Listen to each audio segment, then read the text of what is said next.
I'm Clara. I'm Jacob's mother. It's very nice to meet you. Hi, I'm Diana Mansour. I'm Jacob's first grade teacher. Today's just going to be a casual conference, so feel free to ask any questions. Okay, why did you choose teaching? Well, growing up, I've always liked to be around kids. I've always wanted to work with kids, and I found that this career fit me well because I've always wanted to know how it feels to be responsible for yourself. So I found that this career fit me best because it was something that I love to do. My teachers and professors that I've had previously have also inspired me a lot. I like the sense of community they built within the classroom, and I wanted to do something similar for my kids. I wanted them to enjoy coming to school so they would have a solid foundation for their future education. And throughout my life, I've always wondered what it would be like to be independent, pay my own bills, live in my own house, have kids of my own. I've always wondered what it would be like to be responsible for more than just myself. As a teacher, I'm not only responsible for myself, but also for my students. But to reach this point in my life, I found that it's very important to set goals for myself. Goals that would help me to get where I wanted to be. Oh, what were these goals that you set? Well, I set a personal goal, an academic goal, a career goal, and a career goal. My personal goal was to start a family of my own. My academic goal was to make it to the top of my class when I graduate. And my career goal was to become a first grade teacher. Were there any of your strengths that helped you reach these goals?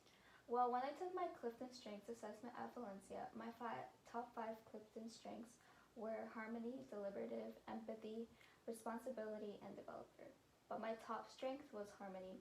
Harmony really helped me reach my career goal because when dealing with kids, you have to be a good problem solver, and you also have to be able to know how they're feeling since kids like to express themselves.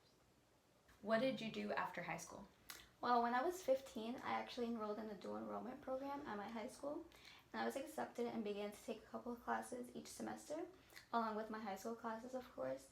And then by my senior year, I ended up graduating with my AA degree, along with my high school diploma.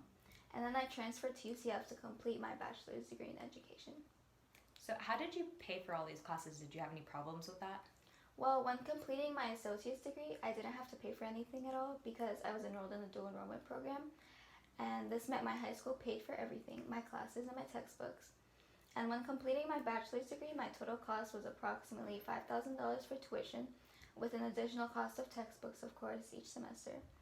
I paid for my education by using scholarships like Bright Futures, and I used FAFSA. What is FAFSA?